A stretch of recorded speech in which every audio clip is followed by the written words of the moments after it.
July 20th version of the Tuolumne County Planning Commission. If all would stand so we can pledge allegiance to our flag.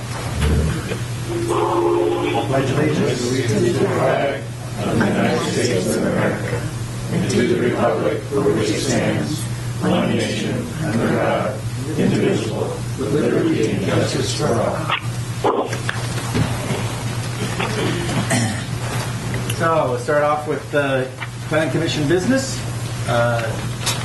Reports from the commissioners and staff. Start off with staff. Do you have anything for us today? Nothing to report. Your next TCPC meeting will be canceled, and so you'll be looking at the second meeting in August. All right. Anything from staff? Okay. How about the Board of Supervisors Planning Committee representative? There was no meeting, Mr. Chairman. Okay. I think our Agriculture Advisory Committee representative is not here today, so there won't be any report there. People had a chance to look at the minutes from the July 6th meeting. Yep. Any corrections? I'll move to accept the minutes. Seconded. Okay, it's been moved and seconded. All of those in favor, and we need to do this by roll call, I think. So, starting at that end of the table, Mr. LaTorre? Aye. Mr. Gustafson? Aye. Aye for Jerry Baker. Aye. Aye. Cole, and for Ms. Frazier and Peter. Aye. All right. The motion was made by John and seconded by Mike. Okay, so that brings us to the public comment stage of the meeting. This is an opportunity that anybody would like to speak to the commission on anything at all. For things that are not on our printed agenda, we can't take any actions, but we'd love to hear from you. Okay, seeing none, we will open the public hearing, and if you could present the today's issue for us. Oh, I'm sorry. Yes, good. Unfortunately, I have to recuse myself as a financial client agreement Okay. for business. Thank you, Cole.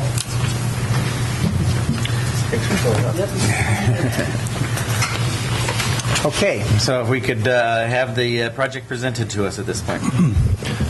Good evening, Planning Commissioners. My name is Larry Bile, and I'm the County Geographic Information System Coordinator. But I have, before that, I was a planner for the county for many years. And actually, I was thinking about that. My first planning position I took in 1977. So I've been doing this a bit. And one of the things I did when I transitioned to the GIS, Geographic Information System, was to retain a few planning projects along the line. One of those was music festivals. So this fit into that category. And with the downsizing of staff due to retirements and departures, it made sense for me to keep this project. And I'm presenting it tonight. Great. Thank you. So the project we're addressing is conditional use permit, proposed conditional use permit, CUP 16007. The surface mining, the surface and mineral rights owners are the Tuolumne Band of Miwok Indians, and the applicant is the Tuolumne Economic Development Authority, otherwise known as TIDA. I'll use the term TIDA, who are the economic development arm of the tribe, and they have the basically the control over what goes on in this property. The proposal is for a conditional use permit to allow outdoor music festivals and similar outdoor events at what's known as the West Side properties outside of Tuolumne City. And these events could include up to approximately 6,000 participants. And some of those events will go on multiple days with camping included. The event grounds occupy approximately 100 acres of the total acre site, which is 191 acres. And there's 3 parcels involved, 62, 630, 22, 24, and 20. The zoning on those properties is CK, which is commercial recreational, and as well as some open space. And a small portion includes the H combining district, historic. Project sites at 17807 Tuolumne Road on the south side of Tuolumne Road, approximately 2,900 feet west of the intersection of Cherry Valley Boulevard. You there, Peter? Yep, I'm here. Okay, we heard a beep there for a second. And that's located between Somerville High School and the Tuolumne Town site. The general plan property land use designation is recreation and parks, as well as some open space. That open space recognizes certain areas on the site, including the mill pond, which is now drained but will be refilled eventually, as well as some historic properties on the site as well. So as far as the environmental evaluation for this project, this property's had many entitlement applications for it over the years, subdivisions, and the last group of entitlements included for a golf course project, and that was all approved under a site development permit and other associated permits. Extensive environmental review done on the physical attributes of the property, including cultural and environmental resources. So there's open space involved for that, those kind of attributes. And this project has been determined by the environmental coordinator that no further significant environmental review is necessary to consider the project today.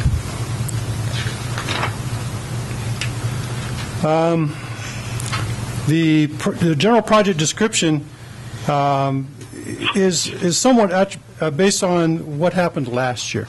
Last year, as you're probably familiar, the Strawberry Music Festival had a tradition of being in Camp Mather, and they're there for many years until the rim fire drove them out. And then they've been looking for a home ever since. Last year for the Fall Festival, Spring Festival, they went to Grass Valley again this year for Spring Festival, and at least one more year for Spring Festival at Grass Valley. But last year, the Fall Festival occurred on this site. And that was done based on a permitting which would allow, based on the ordinance code under the business ordinances that treats outdoor music festivals. So an outdoor music festival that someone thinks there may be 1,000 participants or greater, and a site that's not otherwise a permanent facility for an outdoor music festival has to have a special use permit, and that's what they had for last year. So what we're looking at today is to a conditional use permit under Title 17, which would allow multiple events throughout the event season, and that's rough, the warmer months, possibly May through, say, October. That would allow them to have not just Strawberry Music Festival, but other events as well. So it's a way of recognizing that this would indeed be a proper place for these types of events, and creating a framework based on the application materials. There's an extensive text application that came with it from TITA, and then the conditional use permit has separate conditions that either discuss those, alter them slightly, or otherwise would be more specific about where certain limitations are and how that would be treated in the future. So again, I want to make sure everyone understands that the idea is that the existing entitlement package, including a site development permit to build the golf course, is still in effect, will remain in effect, whether this is approved or not. So their intent at this time, TITA's intent at this time, is to enable them to complete the golf course at some point in the future and operate it as a golf course and an events facility basically interchangeably. The idea is that they would work around the golf course schedule to allow certain events to occur according to how those things are proposed and approved by TITA themselves. Title 17, allows conditional and permitted uses, and the conditional uses for the CK district, which basically this entire property that would be involved in this project is within the CK commercial recreation. There is no specific mention of outdoor music festivals under either permit or conditional uses. Those actually were there at some point in the past and were removed because otherwise we'd be treating those under the business code, the Chapter 5, Title 5, which allows outdoor music festivals. But the issue with using that is that that's designed for a one-off event that could be repeated in the future, which is what Strawberry Music Festival did. We would reissue that permit annually based on the project being essentially the same and of creating no conditions of issue that we need to be overly concerned about to allow them to continue to do that year by year by year. But it was the same project at the same site. What TITA wants is the ability to have projects of that type, but also have other projects. So without having to go back to the well and get a separate permit for that one after another after another. And that's what this framework will allow. If you look at the application materials, they've treated the types of projects in what they call tiers. So tier 1 would be a single-day event, which may include up to several thousand people, but it would be over at the end of the day, and cleanup would occur shortly after. They'd be singular day events. Tier 2 would be multi-day events, which could include up to 6,000 people, and Strawberry Music Festival is the classic example of a Tier 2 event. Tier 3 would be a lesser event, possibly not even of an entertainment nature, where they'd have people come out and do gatherings of different types, and they're proposing that could include such things as races, foot races. One thing that TITA has been clear about, that they did experiment several years ago with a motorcycle race on the property, and they're not inclined to do that again. I think that's Hayward. Is that Hayward, Peter? Yeah, that's Hayward. All right, I'll mute it. Thank you. So when I'll give a few illustrations that come from the application materials. What's important to a lot of people in the community is how it affects them directly, such as noise.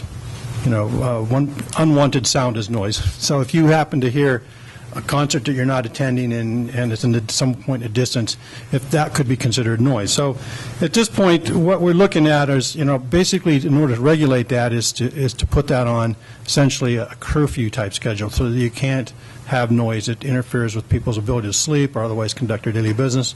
And the Tier 1 event hours would generally be from some point in the morning. We've said 6 a.m. That's not normal for an application where they would be having live music at 6 a.m., but it's possible, up through as late as 11 p.m. So anything after 11 would be by exception, and I'll discuss what those exceptions are in a few minutes. Tier 2 event hours would also be similar hours with multi-days again, and Tier 3 event hours would be 7 a.m. to 9 p.m. That's their proposal at this point. So that would, typically that's not something that's going to run probably all day. That would be in any way interfering with the neighborhood. So as far as allowing the exception, the way the conditional use permit is structured, that to go past 11 o'clock, they would have to do that within some sort of structure. An example is Strawberry Music is considering for this fall festival to, if anyone's ever been to Strawberry Music, they do have evening after the normal show closes, and typically that's within an enclosed building. Last year, they did it at the casino in the casino's ballroom area, but this year they're proposing to put up a tent, a temporary tent, a large like event tent, and have it within that. And so what we've done is set the conditions up such that they could do it with a tent, but it wouldn't be audible off-site. Typically, you're not going to have the same type of magnitude of amplification within a limited area of a tent that you would be with a complete outdoor concert like the main stage. So they will provide normal ranges of insurance for liability. There will be provisions for fire prevention and protection, including inspections prior to the event to make sure that additional fuels have been cleared in the areas where they're going to camp, make sure that electrical connections and things like that are done safely. Security, all events would have to have a security plan, and they would be submitted to the County Sheriff's Department for review. And of larger events, it's likely that those type of events would require participation by sheriff's deputies on a compensated basis. Emergency security, there's provisions for that. Parking, there's estimated 1,500 parking spaces on the site, which should be ample as long as they're efficiently used, and we've made provisions to make sure that they're efficiently used. Traffic control, there's Duke's here to talk about that. He's been involved with establishing a method we can monitor traffic control plans to make sure that there's not people backed out on Tuolumne Road, or that Tuolumne Road is severely impacted when people come and go from these large events. Structures, electrical connections, that's an inspection process, sanitation and waste disposal.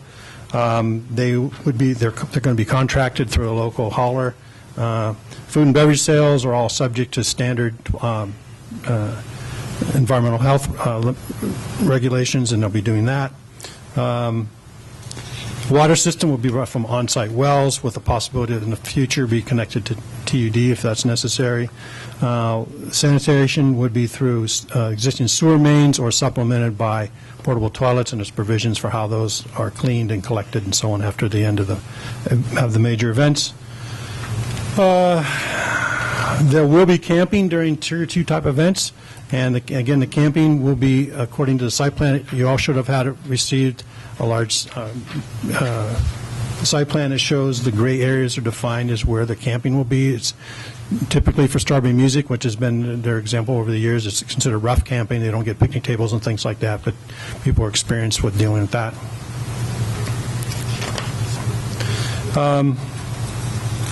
I discussed the ordinances, how we're treating this compared to the business code references.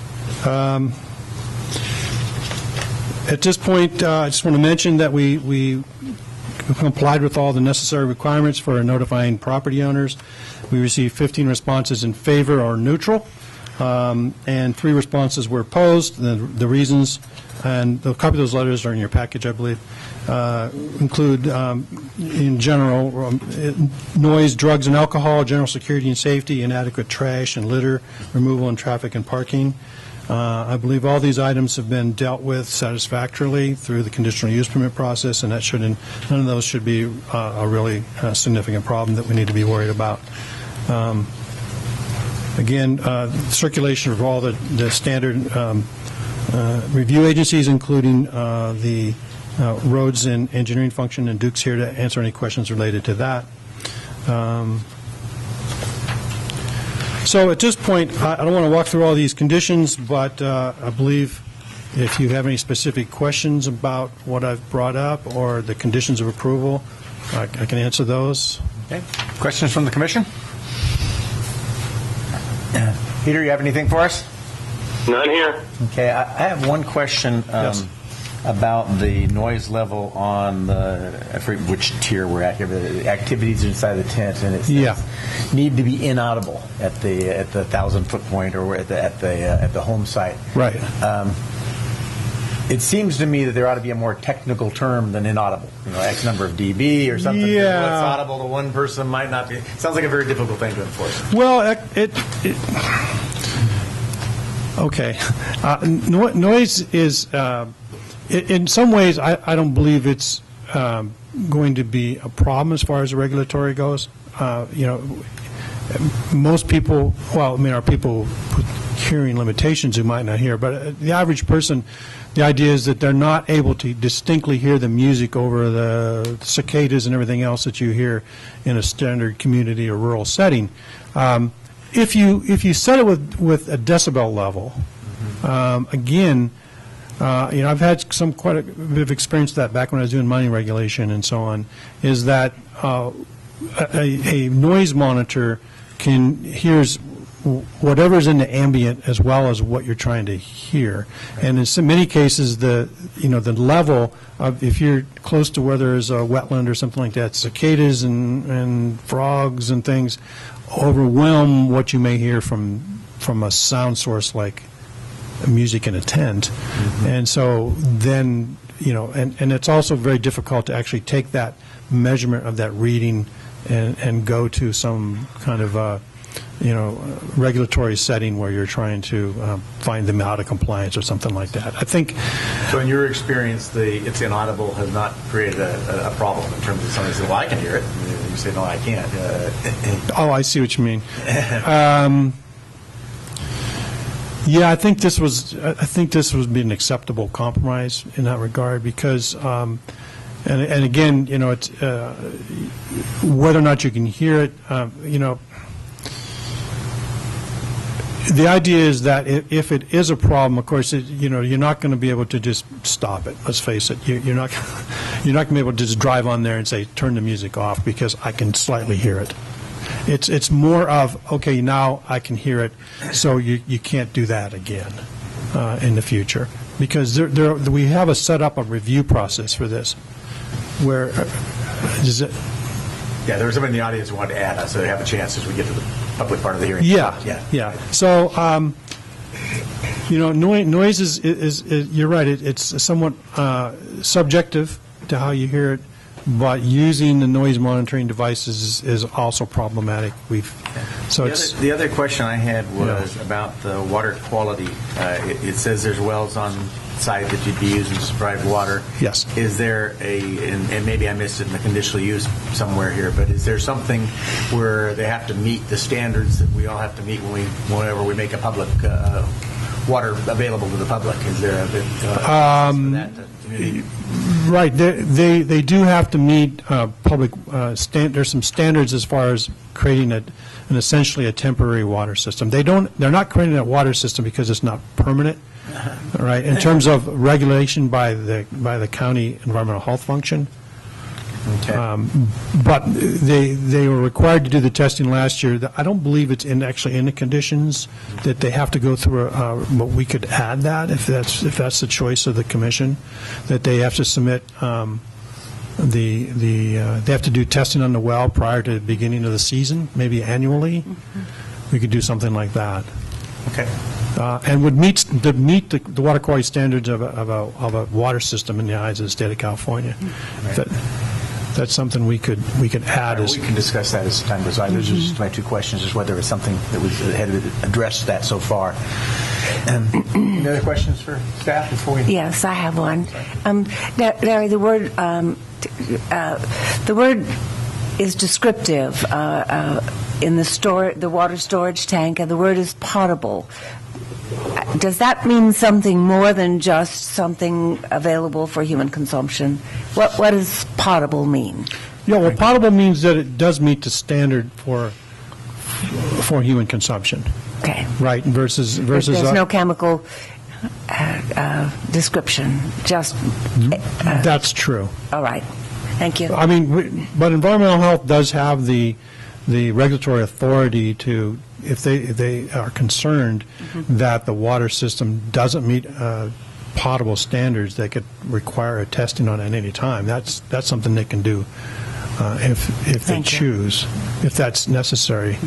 They have been supplying water from that well system now for years without any issue that's ever been registered again through environmental health. And it's being used as drinking water today? Yes. Oh, okay. It's used on that property as drinking water. It was used last year at Strawberry Music Festival as drinking water. Okay. So there was no recorded incidents about that, and it was tested last year. We didn't make it we did not make a requirement to be tested every year, but that's something we certainly could do. Okay. Any other questions for staff? Okay. Now's the time we'll open it up for the public comment. Public hearing. And so anyone who would like to speak in favor of this project, we'd like to hear from you now. Wow. Okay. All right. All right, come on up to the podium here. Please.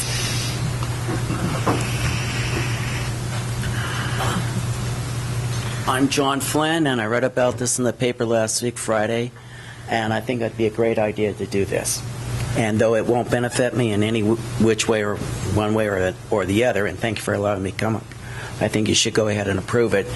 And if there's an opportunity, I could talk to the Miwok representatives privately, because I got another idea you could probably add to your event, but I don't want to do it here publicly. Right, I'm probably not here. All right, that's it. Thank you. Thank you. Please. Yeah, I'm Al O'Brien, and I'm with the Black Oak Casino Resort.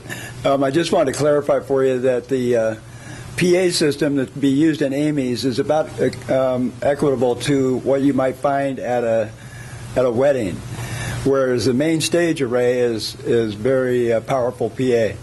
So the noise level is very controlled in that smaller venue area. So just kind of, I worked for Strawberry for about 20 years also. And questions for? Okay. And for the record, we don't need your name. You're welcome to share it. Okay. But we do not require that. Anyone else who would like to speak in favor of the project? Okay. Seeing none, anyone that would like to speak in opposition to the project? Okay. Seeing none, anyone that would like to speak neutrally? Nope. Well, just to keep it interesting, Mr. LaTorre, I'm so happy to see you here because, of course, you're my favorite. And we're not allowed to have favorites. I can. We're not. You are. We are. I'm a member of the public. I can have all the favorites I want. Last year, I was going to physical therapy. So on the previous week, there was some talk about Strawberry Festival, and I was hearing all this kind of griping. Oh, the traffic was going to be terrible. Oh, the noise is going to be terrible. Oh, what are we going to do? Oh, woe is me. Then on Monday morning when I went, it was amazing. Everybody was so happy. The traffic was good. They thought the traffic control was good. They thought the crowds were managed well. And the people who lived up on the hill and could actually hear the Strawberry Music Festival went outside and listened to the music and thought the sound was absolutely wonderful. So I don't live there. I don't care one way or the other. But I was really astonished at the comments before and after. So good luck to you, sir. Thank you. Thank you. That's interesting. Good evening. My name is Peter Cholito. I live in Tuolumne. On this map, it's the green spot below Somerville High School, 173 acres. I guess I have to buy a ticket to hear it because we were never concerned that the noise would be a problem because even on football games, we at Somerville High School, we can hear nothing. The only thing we do hear is when they have fireworks and our cat dives under the table. The one concern I do have, and last year's apparently it was handled quite well, was any intersection, either T-bone or cross-section, like Salisburyville Road on Tuolumne Road, Black Oak and Woodham Carn,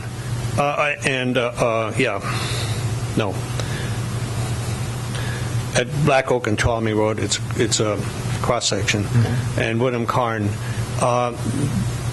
Apparently it was handled well last year because we couldn't tell. We have a problem in the morning getting out anywhere between 7:30 and 8:15 because traffic to the school goes in one direction, traffic going to work to Sonora in another, and we're lucky if we get out in that time period, waiting 3, 4, 5 minutes sometimes. I'm really concerned, and you can't bank that everything went okay last year, is this. If you have an ambulance or fire truck or sheriff's car that wants to go in either direction on Morris Grade, well, even below Morris Grade, there are no pullouts. Maybe one or two driveways where somebody can go in, but there is no shoulder. So the Highway Patrol who was out, they had one officer at Tuolumne Road and Cherokee, and he probably was just twiddling his thumb. He had nothing to do. But on other intersections, it may be more of a challenge for them to control traffic. I don't know how the traffic flow was. I didn't stand on Tuolumne Road in the morning and count cars. So that's something for the expert to determine. Just because it went okay last year, somebody may have a heart attack and the ambulance has no way to get up or down unless an officer at Salisburyville Road stops all traffic going down the hill, and maybe at Standard, traffic will stop. So that's a concern I have. Otherwise, good luck. Thank you. Any questions for? Well, I'd make a comment, and that is all these emergency vehicles have lights and sirens, and I would imagine if ambulance comes roaring up, people will do what they normally do, which is to get out of their way. So that should halt. You cannot pull over on Morris Grade or on Buckhorn Grade. There is no way to pull off. There are some driveways along Buckhorn Grade on the north side. There's 1, 2, 3. But there's just no way a vehicle can pull off on the shoulder. Thank you. Okay, anyone else wishing to speak neutrally? Seeing no one, we will close the public hearing and bring it back to the commission. So, discussion? Seems pretty straightforward to me. And to me, there is notice in our packet that events with more than 1,000 people will require on-site medical teams. Yes, it's there. Saw that, yeah. The only thing and I may be stuck a little bit on a couple of issues here, but I think this is a terrific opportunity and very positive about it on all levels. But it seems to me this not audible is too tough a bar for for. You're still on that, are you? I am because it just if you say can't be greater than the ambient noise or has to be within 3 dB of the ambient noise or something. So when somebody says that you got a problem, you can say, well, no, I got my meter here. It says we don't. Right? To leave it up to a completely subjective, I personally would prefer, I'm not going to vote against it because it's not there, but I personally would prefer that we had something a little bit objective there just to make the enforcement on it easier. Not because I'm trying to make it tougher on the applicant, but because I think we could be building in a challenge for an applicant, and it takes one person to cause a lot of problem here for something maybe it's not even an issue. So I just wanted to open that up, see if it bothered anybody else. If it doesn't, then I'm more than happy to move on without it. Mr. Chair? Yes. I'm probably the one who knows the most about the Strawberry Music Festival, as I think I've been to about 40 of them now.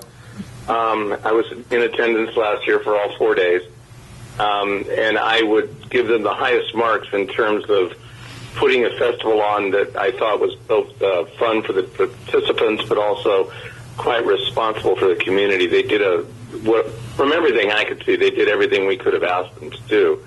I realize they may have some other events there that might not be the Strawberry Music Festival folks, but it seems that the documents that we've been able to review are quite thoroughly done by staff. There's nothing on there that really creates me too much heartburn. I understand your concern regarding the inaudible, and I agree that's kind of tough to quantify.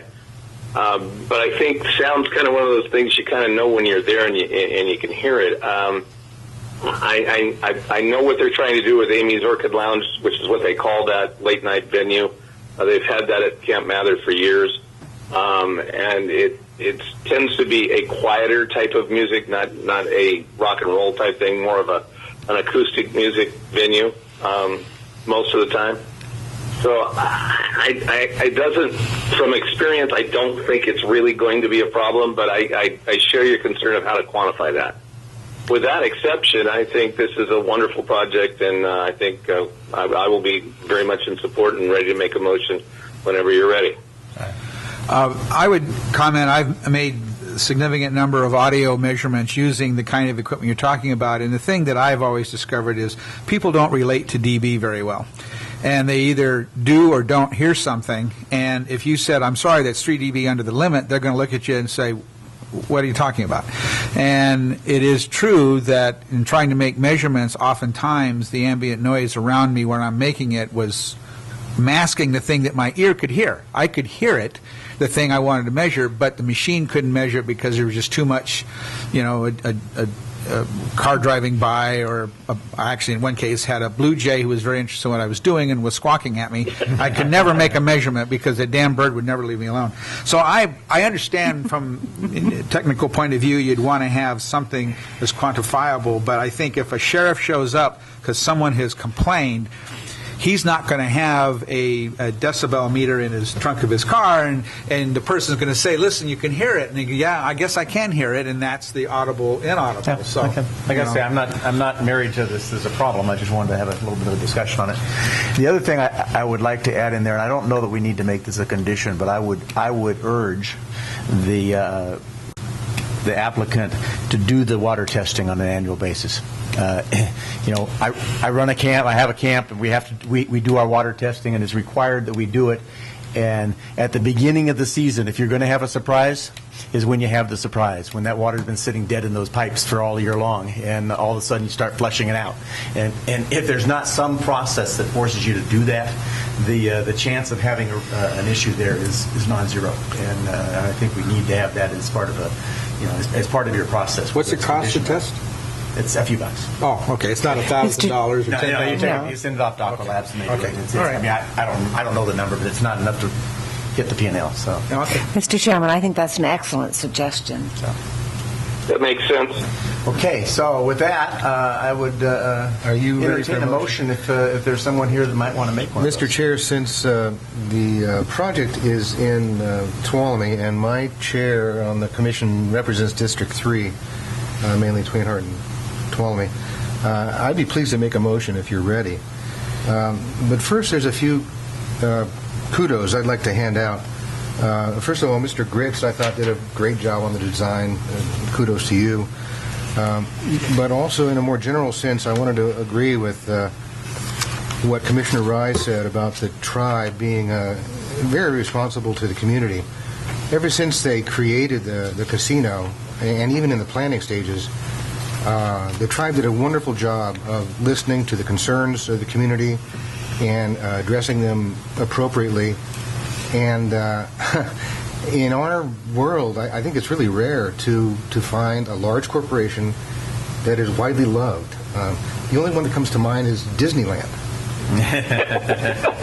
And I think that our community feels that way about the casino and the tribe. So I want to commend the business management team. I know Mr. O'Brien is here tonight, and Mr. Patel. You guys are doing a great job.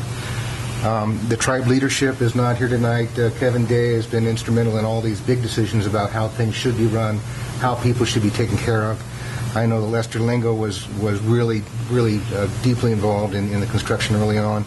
And also for the physical plant, I think Jim Briscoe is in charge of that. He does a fabulous job. The whole team just does a great job. And supporting the community, supporting the, giving money to the county for the roads, giving money to the Tuolumne Fire so they can have a decent facility. The tribe has really been fantastic, and I've lived in Tuolumne since 1980. I grew up in Twain Harte since 1957, but in Tuolumne since 1980. So I'm a local guy, and I have a feeling that I would know if there were any complaints against the tribe, and I've never heard one. Good job, guys. So it's with great pleasure that I. And I also wanted to mention that just the idea of bringing the Strawberry Music Festival specifically, but also in general, music, entertainment to our community. Thanks. It's going to be good for everybody. So it is with great pleasure that I move that we approve conditional use permit CUP 16007 based on findings A through E and subject to the attached conditions 1 through 37. I second. I would second that. Okay, we have a motion and a second. Any discussion? What about the testing condition? I don't think that's in the requirement at this point. He suggested they do it, but he didn't want to require it. Yeah. Okay. All right. I'm okay with that. Okay. So any other discussion on the hearing none? How about we'll need to do a roll call vote. Mr. Latore, I assume you're in favor? Mike Gustafson, aye. Jerry Baker, aye. Frazier, yes. And Mr. Rye? Aye. All right. Motion carries unanimously. I will note that there is one loser in this whole thing, and that would be the economy of Groveland. Used to get the money that is now the economy. However, we're not sore losers. So we're not? You got to talk to the city of San Francisco. Yeah, I know. Okay, with that, I think there's nothing left on our agenda, so the meeting is adjourned. Thank you for coming, everybody. Thank you. Good night, all.